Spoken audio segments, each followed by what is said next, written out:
നമസ്കാരം. പുതിയ വീഡിയോയിലേക്ക് എല്ലാവർക്കും സ്വാഗതം. ഞാൻ കഴിഞ്ഞ ദിവസം പോയത് നമ്മുടെ വാൾപ്പാറയിലേക്കാണ്. വാൾപ്പാറ ഇതിനു മുമ്പ് ഒരുപാട് വട്ടം പോയിട്ടുണ്ട്. പക്ഷേ വാൾപ്പാറ എത്തുന്നതിനൊരു 15 കിലോമീറ്റർ മുമ്പ് വലത്തോട്ട് തിരിഞ്ഞൊരു തലനാർ എസ്റ്റേറ്റ് എന്ന് പറയുന്ന ഒരു സ്ഥലത്തേക്ക് പോകണം തോന്നിയിട്ട് പുറപ്പെട്ടതാണ്. കുറച്ച് ദിവസങ്ങൾക്ക് മുമ്പാണ് ആരുടെയോ ഒരു ബ്ലോഗിൽ ഈ തലനാർ എസ്റ്റേറ്റിനെ കുറിച്ച് കാണാൻ ഇടയുണ്ടായത്. ആ വീഡിയോയിൽ അതിമനോഹരമായ കാഴ്ചകൾ കണ്ടപ്പോൾ അവിടേക്ക് പോകാൻ തോന്നി. കഴിഞ്ഞ ഞായറാഴ്ച തിരുവോണം ദിവസം കാലത്ത് ഒരു 11 മണിയോടുകൂടി തന്നെയാണ് ഞാനും കുടുംബത്തോടൊപ്പം അവിടേക്ക് പോകാൻ വേണ്ടി ശ്രമിച്ചത്. നമ്മുടെ വീട്ടിൽ നിന്ന് ഏകദേശം ഒരു 11:30-12 മണിയോട് കൂടിയിട്ടാണ് ഇറങ്ങിയത്. അവിടെ ആനമലയിൽ ചെന്ന് ഭക്ഷണമെല്ലാം കഴിച്ച് മേലെ കയറുമ്പോൾ സമയം 2 മണി കഴിഞ്ഞു.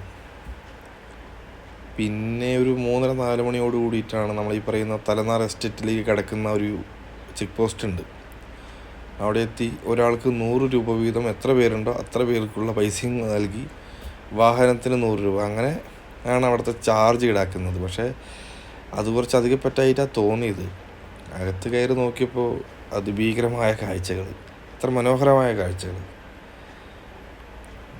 നമ്മൾ ഒരുപാട് വട്ടം ഈ പോയ സ്ഥലങ്ങളിലേക്ക് തന്നെ പോകാറുണ്ട്. പിന്നീട് എപ്പോഴെങ്കിലും മറ്റുള്ളവരുടെ വീഡിയോ കാണുന്ന സമയത്ത് അയ്യോ ഈ സ്ഥലത്തിലേക്ക് നമ്മൾ പോയില്ലല്ലോ, നമ്മൾ മിസ് ചെയ്ത സ്ഥലമാണല്ലോ എന്ന് തോന്നും. അപ്പം അതുപോലെയാണ് ഈ തലനാടിനെ കുറിച്ച് ഞാൻ വീഡിയോകളിൽ കണ്ടത്. അത്ര മനോഹരമായ കാഴ്ചകൾ. അവിടെ ഒരു സ്നോ വ്യൂ പോയിൻ്റ് ഉണ്ട് തലനാറിൻ്റെ തന്നെ. ആ വ്യൂ പോയിൻറ്റിലേക്കാണ് നമ്മൾ പ്രധാനമായും പോകുന്നത്. ആ വ്യൂ പോയിൻറ്റിൽ നിന്നിട്ട് നമുക്ക് ഷോളർ ഡാം കാണാൻ പറ്റും. സാധാരണ മഞ്ഞാണ് അവിടെ ഉണ്ടാവും. മഞ്ഞും ഈ വഴിയോരത്തൊക്കെ ആനയും കാട്ടുപോത്തൊക്കെ സജീവമായിട്ടുണ്ടാവുമെന്നാണ് നമ്മൾ അറിഞ്ഞത്. പക്ഷേ നമ്മൾ പോകുന്ന സമയത്ത് ആനപ്പിണ്ടമൊക്കെ കണ്ടു. പക്ഷേ ആന കണ്ടില്ല. വഴിനീളം ആനപ്പിണ്ടം ഉണ്ടായിരുന്നു. ചെറിയ കുറച്ച് അരുവികൾ കണ്ടു. പക്ഷെ മഴയില്ലാത്തതുകൊണ്ട് അരുവികളിൽ അത്ര വെള്ളവും ഉണ്ടായിരുന്നില്ല. ഇതാ കാണുന്നതാണ് വ്യൂ പോയിൻ്റ്. മുകളിൽ കയറി കഴിഞ്ഞാൽ അതിനനുസരിച്ചുള്ള സൗകര്യത്തിൽ എല്ലാ കാഴ്ചകളും കാണാൻ സാധിക്കും. നല്ല കാഴ്ചകളായിരുന്നു എന്തായാലും.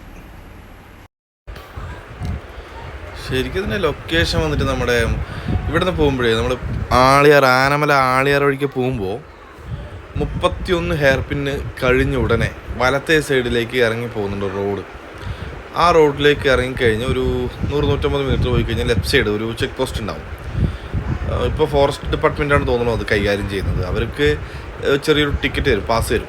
100 രൂപ കൊടുക്കണം ഒരാൾക്ക് കേട്ടോ. അപ്പോൾ ഇതാണ് കറക്റ്റ് ലൊക്കേഷൻ. നമുക്ക് ഹെയർ പിന്ന് നോക്കിയിട്ട് പോയാൽ മതി. ഇവിടെ നിന്ന് പോകുന്ന ആൾക്കാരുണ്ടെങ്കിൽ ആളിയാറിൽ നിന്ന് നമ്മൾ 31ാമത്തെ ഹെയർ പിന്ന് കഴിഞ്ഞ ഉടനെ വലത്തെ സൈഡിലേക്ക്. അവിടെ നിന്ന് ശരിക്കും 15 കിലോമീറ്റർ എന്തോ ഉണ്ട് വാൾപ്പാറ ടൗണിലേക്ക്. ഇതാ കാണുന്നതാണ് നമ്മുടെ ഷോളർ ഡാം. നമ്മളെ ഈ പറയുന്ന അതിരപ്പള്ളി വാഴച്ചാലിലേക്ക് പോകുമ്പോൾ റോഡ് സൈഡ് കാണുന്ന ഒരു ഡാമുണ്ടല്ലോ, ആ ഡാമാണ് ആ കാണുന്നത്. തണുത്ത കാറ്റുണ്ടായിരുന്നു, നല്ല തണുത്ത കാറ്റ്. നല്ല രസമായിരുന്നു മക്കളെയും കൊണ്ടൊക്കെ പോയി കുറച്ചേരൊക്കെ ഇരിക്കാനും എല്ലാത്തിനും. മകൻ്റെ വക ചെറിയ ബ്ലോഗ്. എന്തായാലും ഒഴിവ് സമയങ്ങളിൽ ഇങ്ങനെ ഇറങ്ങാൻ വേണ്ടി സമയം കണ്ടെത്തുന്നുണ്ട് ഇപ്പോൾ അടുത്ത കാലത്ത് കുറച്ചായിട്ട്. ഈ കാണുന്ന ഇതില്ലേ, നമ്മൾ ഈ പറയുന്ന വ്യൂ പോയിന്റിൽ നിന്നും ഏകദേശം ഒരു 3-4 കിലോമീറ്റർ കൂടി പോയി കഴിഞ്ഞാൽ അവർ റിസോർട്ടുകളുണ്ട്. അവിടെ ചെറിയ സൗകര്യങ്ങൾ കുറഞ്ഞ റിസോർട്ടുകളാണ്. നല്ല ചാർജ് ഉണ്ട് എന്ന് തോന്നുന്നു. അവിടെ അതിന് പാക്കേജൊക്കെ ഉണ്ട്, വിളിച്ച് അന്വേഷിച്ചാൽ കിട്ടുമായിരിക്കും. ഈ കാഴ്ചയില്ലേ ശരിക്കും പറഞ്ഞാൽ അത്ഭുതപ്പെടുത്തിയ കാഴ്ച. അത്ര മനോഹരമായിരുന്നു വണ്ടിയിലൂടെ പോയിക്കൊണ്ടിരിക്കുമ്പോൾ നമുക്ക് കാണാൻ. ഇത് ഞാൻ ആ താഴേക്ക് പോയിട്ട് തിരികെ വരുമ്പോഴുള്ള വ്യൂ ആണ് കേട്ടോ. എവിടെ നിന്നൊക്കെ ആൾക്കാർ വരുന്നുണ്ട്, പക്ഷേ വലിയ തിരക്കില്ല. ഇതങ്ങനെ ആൾക്കാരെങ്ങനെ ശ്രദ്ധിക്കപ്പെടുന്നൊരു സ്ഥലമല്ലാത്തതുകൊണ്ട് വലിയൊരു തിരക്കില്ല. പോരാത്തത് ഒരാൾക്ക് 100 രൂപ എന്ന് പറയുന്നത് കുറച്ചധികമായി തോന്നി. കാരണം 10 കിലോമീറ്ററിനകമാണ് ഈ പറയുന്ന തലനാർ എസ്റ്റേറ്റിന് ഫുള്ളായിട്ട് നമുക്ക് അറിയാൻ പറ്റുക.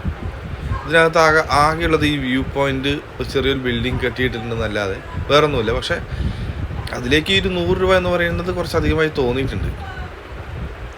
അപ്പോഴേക്കും സമയമായിരുന്നു ഞങ്ങൾ തിരികെ ഇറങ്ങാൻ. ഏകദേശം ഒരു 5:30 തന്നെ ഞങ്ങൾ താഴേക്ക് ഇറങ്ങി വന്നു. ഒരു 7 മണിക്ക് വാളയാറെത്തി. തിരികെ വീട്ടിലേക്ക് ഒരു 8-8:30 വീട് എത്തി. Okay, thank you.